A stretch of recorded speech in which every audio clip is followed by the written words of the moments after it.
কাছাড়ের সোনাপুরের দিশপুরে অনুষ্ঠিত বর্ণাঢ্য সংবর্ধনা সভা ঘিরে উচ্ছ্বাস, উদ্দীপনা এবং এক নতুন প্রতিজ্ঞা। গ্রামের সার্বিক উন্নয়নে স্বচ্ছতা এবং জবাবদিহিতা বজায় রেখে এগিয়ে চলার আহ্বান। দুর্নীতিমুক্ত পঞ্চায়েত রাজ গঠনের অঙ্গীকার ব্যক্ত করলেন সোনাপুর দিশপুরের সংবর্ধনা সভায় জনপ্রতিনিধিরা।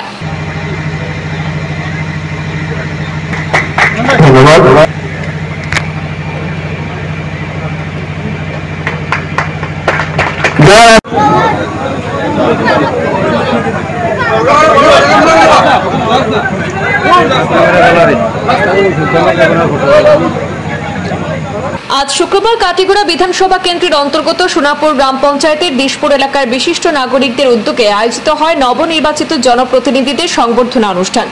রবিজুল হক, আব্দুল মান্নান লস্কর, আশিকুদ্দিন চৌধুরী, নুরুল হাসান সহ স্থানীয় বিশিষ্টজনরা এই অনুষ্ঠানের আয়োজন করেন। ভুবনেশ্বরনগর জেলা পরিষদ সদস্যা বলেন, এখন আর প্রচারের সময় নয়, এখন বাস্তব কাজের সময়। সরকার যে অর্থ বরাদ্দ করেছে তা যেন সত্যিই সাধারণ মানুষের কাজে লাগে, সেই দিকে নজর দিতে হবে। তিনি সতর্ক করেন, কিছু স্বার্থান্বেষী জনপ্রতিনিধির অপচেষ্টা ভবিষ্যতে আর বরদাস্ত করা হবে না। ফরিদা পারভিন বলেন, বর্তমান সরকার দুর্নীতির বিরুদ্ধে যে কঠোর অবস্থান নিয়েছে তা প্রশংসনীয়।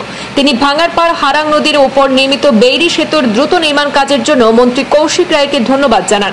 সভায় বক্তব্য রাখেন কালীবাড়ি বিক্রমপুরের পঞ্চায়েত সদস্যা পম্পি রানী দাস। তিনি বলেন, মানুষ যে বিশ্বাস নিয়ে তাদের নির্বাচিত করেছেন সেই বিশ্বাস রক্ষা করাই তাদের প্রধান দায়িত্ব। সভায় সভাপতিত্ব করেন বুরহানুদ্দিন মজুমদার। এছাড়া উপস্থিত ছিলেন সোনাপুর জিপির প্রতিনিধি মিসবা বেগমের পক্ষে রুহুল আমিন বড়ভূঁইয়া, সমাজসেবক তারাশঙ্কর দাস, শিক্ষক উদয় শঙ্কর পাল, জেলা পরিষদ সদস্যা পম্পি রানী দাস, সভানেত্রী মাম্পি পাল সহ একাধিক জনপ্রতিনিধি। আমার বিরুদ্ধে অপপ্রচার হয়েছিল, আমি নাকি মদের দোকানের লাইসেন্স দিয়েছিলাম। আজকে অনেক জনসমাগম এখানে আছে এবং সোনাপুরবাসীর সামনে কথা দিচ্ছি, এ শুধু আমার জেলা পরিষদ অঞ্চল না, আরো যদি কোনো জেলা পরিষদের অঞ্চলে নেশাযুক্ত বা নেশাকৃত কোনো সমস্যা যদি দেখা দেয়, বিশেষ করে মহিলারা খুব বেশি নির্যাতন হন, ইতিমধ্যে মদ নিয়ে, ড্রাগস নিয়ে ছেলেরা পুরুষরা ঘরে গিয়ে মা বোনেদের উপর নির্যাতন করে।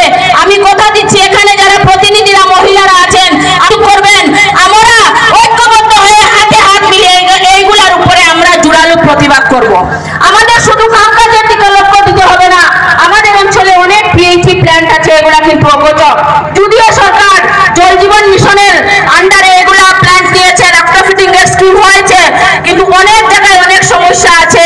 যদি এইরকম কোনো সমস্যা থাকে, আমার অনুরোধ থাকবে অন্তত পক্ষে খাবার জলের সুবিধা ওদেরকে করিয়ে দিতে হবে এবং এটার জন্য আমরা যারা জনপ্রতিনিধিরা আছি সবাই ঐক্যবদ্ধ হয়ে যাতে এটাতে আমরা ঝাঁপিয়ে পড়ি। আমাদের রাস্তাঘাটে অনেক সমস্যা আছে, এখানে যারা জনপ্রতিনিধিরা আছেন, ইলেকশন যেদিন শেষ হয়ে যায় এদিন আমাদের কে কোন দলের এটা সীমাবদ্ধ থাকে না, আমরা সবাই এক সমন্বয়ে মিলিয়ে আমরা উন্নয়নের চিন্তা করতে লাগবে। আমাদের অনেক রাস্তাঘাটের সমস্যা আছে, অনেক ব্রিজের সমস্যা আছে। বিগত দিনে আপনারা দেখেছেন ভাঙ্গারপাড় হারাং সেতুর নিয়ে যে সমস্যা ইদানিং হয়েছিল, কিন্তু ধন্যবাদ জানাই মাননীয় আজকের ডাইসে, যদিও সংবর্ধনা সভা কিন্তু সময় উপযোগী কিছু কথা বলতে লাগে।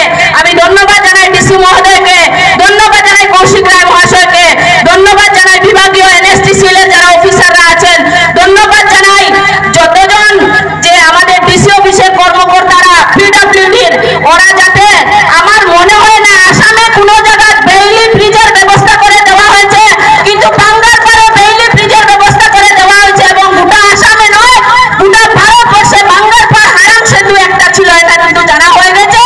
এটা কার আন্দোলনে জানা হয়েছে? জনগণের আন্দোলনে জানা হয়েছে। এটা কিন্তু আমাদের আজকের দিনে না বললে ভুল হবে। আজকে নিজে এদিকে এসেছি, নিজেকে গর্ববোধ করছি। আজকে এই অঞ্চলের প্রতিনিধি হওয়ার কারণে আমাকে 11,700 ভোটের ডিফারেন্সে জিতার কারণে আমিও মিডিয়ার সামনে দু চারটা কথা বলতে পেরেছি। ধন্যবাদ জানাই ভুবনেশ্বরবাসীকে, ওনারা আমাকে সুযোগ করে দিন। এই অনুরোধটা আমরা করছি, মানুষ আপনাকে সবাই ভোট দিতেও পারে, সবাই নাও দিতে পারে। বেশিরভাগ আপনাকে ভোট দিয়েছে, এর জন্য আমরা নির্বাচিত হয়েছি, আপনারা নির্বাচিত হয়েছেন। এখন আমরা সবাইকে সমান চোখে দেখার চেষ্টা করব, আর আপনারাও চেষ্টা করবেন যাতে সবাইকে সমানভাবে, গরিবকে গরিবের প্রকল্প, বাকি সবগুলো রাস্তাঘাটের প্রকল্প সবগুলো যাতে সমান চোখে দেখি, এই অনুরোধটাই আমি আপনাদের কাছে করছি। এবং সেই সাথে আজকের আয়োজক বৃন্দকে আমি ধন্যবাদ জানাচ্ছি যে আজকে আমাদের জিপিতে এত সুন্দর করে একটা আয়োজন ওনারা করেছেন, এর জন্য আয়োজক বৃন্দকে আমি আমার অন্তরের অন্তঃস্থল থেকে ধন্যবাদ জানাচ্ছি। এবং আপনারা দীর্ঘ সময় ধরে বিকাল প্রায় 3-4টা থেকে সন্ধ্যা শেষ অবধি আপনারা এত সময় ধৈর্য সহকারে বসে এই সভাকে সাফল্যমণ্ডিত করার জন্য আপনাদেরকে আমি আমার অন্তরের অন্তঃস্থল থেকে ধন্যবাদ জানাচ্ছি।